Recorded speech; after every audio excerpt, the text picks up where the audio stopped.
Evangelio de hoy.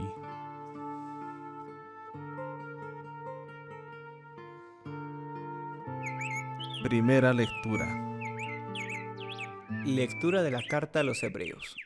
Hermanos, cualquier otro sacerdote ejerce su ministerio diariamente, ofreciendo muchas veces los mismos sacrificios, porque de ningún modo pueden borrar los pecados.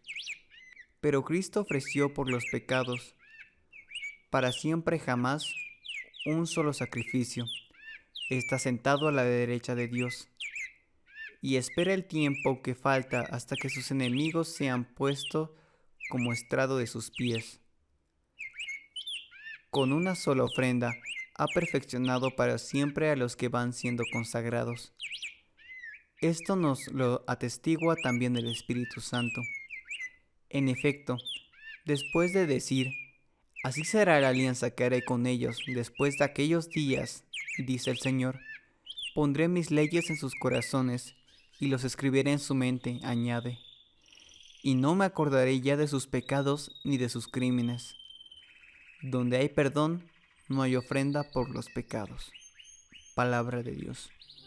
Te alabamos, Señor.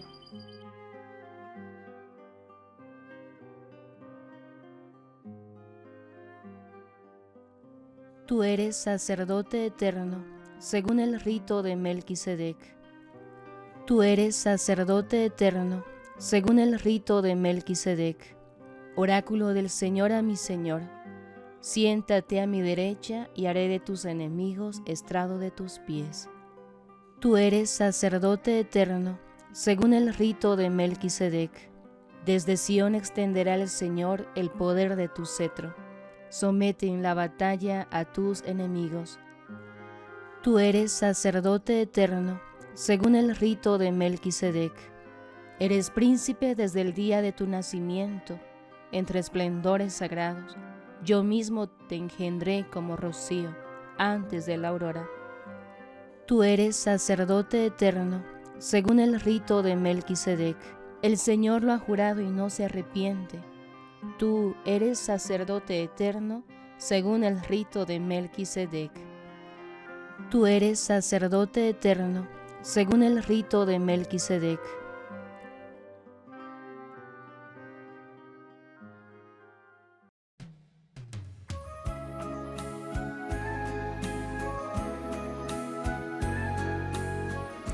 Lectura del Santo Evangelio según San Marcos. En aquel tiempo, Jesús se puso a enseñar otra vez junto al lago. Acudió un gentío tan enorme que tuvo que subirse a una barca, y se sentó, y el gentío se quedó en la orilla. Les enseñó mucho rato con parábolas, como él solía enseñar. Escuchad. Salió el sembrador a sembrar. Al sembrar, algo cayó al borde del camino. Vinieron los pájaros y se lo comieron. Otro poco cayó en terreno pedregoso, donde apenas tenía tierra. Como la tierra no era profunda, brotó enseguida, pero en cuanto salió el sol, se abrazó, y por falta de raíz, se secó. Otro poco cayó entre zarzas. Las zarzas crecieron, lo ahogaron, y no dio fruto. El resto cayó en tierra buena, nació, creció y dio grano. Y la cosecha fue del 30, o del 60, o del 100 por uno. Y añadió, el que tenga oídos para oír, que oiga. Cuando se quedó solo, los que estaban alrededor y los 12 le preguntaban el sentido de las parábolas. Él les dijo, a vosotros se os ha comunicado los secretos del reino de Dios. En cambio, a los de afuera todo se les presenta en parábolas, para que, por más que miren, no vean, por más que oigan, no entiendan, no sea que se conviertan y los perdonen. Y añadió, ¿no entendéis esta parábola? Pues, ¿cómo vais a entender las demás? El sembrador siembra la palabra.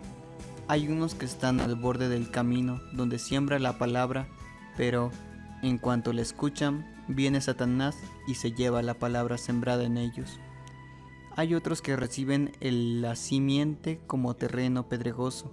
Al escucharla, la acogen con alegría, pero no tienen raíces, son inconstantes, y cuando viene una dificultad o persecución por la palabra, enseguida sucumben.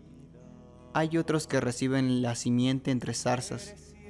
Estos son los que escuchan la palabra, pero los afanes de la vida, la seducción de las riquezas y los deseos de todos los demás lo invaden, ahogan la palabra y se queda estéril. Los otros son los que reciben la simiente en tierra buena, escuchan la palabra, la aceptan y dan cosecha del 30, o del 60, o del 100 por uno. Palabra del Señor.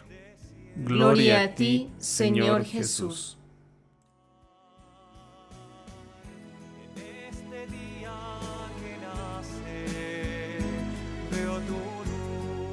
Un saludo en este nuevo día desde Jesucristo joven. Sentado en una barca, Jesús enseña a la multitud. En estos versos, Marco describe de qué forma Jesús enseñaba a la gente. En la playa, sentado en la barca, mucha gente alrededor, quizás escuchando, quizás mirándolo. Jesús no era una persona culta, no había tenido algún curso en alguna escuela superior en Jerusalén. Venía del interior, venía del campo, venía de Nazaret. Era un desconocido. Algunos lo podrían citar como medio campesino, medio artesano. Y así, en tanta confianza, sin pedir permiso a las autoridades, empezó a enseñar a la gente. Hablaba de forma muy distinta y al pueblo le gustaba oírle. Por medio de las parábolas, Jesús ayudaba y el pueblo podía percibir esta presencia misteriosa del reino en las cosas de la vida, en lo cotidiano. Una parábola, por ejemplo, es una comparación. Se usan cosas conocidas, visibles de la vida, así como nos lo narra este esclavo romano, ¿no? Las famosas fábulas de Esopo. Por ejemplo, el pueblo de Galilea entendía de siembra, de terreno, lluvia, sol, sal, flores, cosecha, pesca. Normalmente las parábolas se dan con pequeñas enseñanzas y esto gusta a la gente. Son exactamente estas cosas conocidas las que Jesús usa en las parábolas para explicar el misterio del reino. La parábola de la semilla retrata la vida de los campesinos. En aquel tiempo no era fácil vivir de la agricultura. El terreno era muy pedregoso, había mucho matorral, poca lluvia, mucho sol, sequías. Además de esto, muchas veces la gente acortaba el camino y pasando por los campos pisaba la planta, pisaba los sembradíos. Asimismo, a pesar de todo esto, cada año el agricultor sembraba plantas y confiando en la fuerza de la semilla, trataba de ver lo generoso que era la naturaleza con ellos. El que tenga oídos para oír, que oiga, nos lo dice Marcos en su evangelio. Ahora al final termina diciendo, el que tenga oído para oír, que oiga. El camino para llegar a comprender la parábola es la búsqueda. Traten de entender. La parábola no dice todo inmediatamente, sino que lleva a pensar y hace descubrir desde la experiencia que los oyentes tienen de la siembra. Suscita creatividad y participación. No es doctrina. La parábola más bien no da agua embotellada, sino la parábola podríamos compararla que da la fuente. El agricultor que escucha dice, la semilla en el terreno, yo sé qué es, pero Jesús dice que esto tiene que ver con el reino de Dios. ¿Qué será? Y uno se puede imaginar las largas conversaciones de la gente, las preguntas que le hacían a Jesús. La persona se mezcla en esta misma parábola y lleva a escuchar la naturaleza y a pensar en la vida. Sin embargo, Jesús explica la parábola a los discípulos. En casa, a solas con Jesús, quizás los discípulos hacían preguntas fuera de lugar y Jesús trataba de enseñarles. Los discípulos quieren saber el significado de la parábola. No entendían. Jesús se percató de su ignorancia y respondió con toda sabiduría por medio de una frase difícil y misteriosa y dice a los discípulos, ustedes están en el secreto del reino de Dios, pero a los de afuera se les hace parábolas, de modo que por mucho que miren, no verán, y por más que oigan, no entenderán. no se convertirán ni serán perdonados.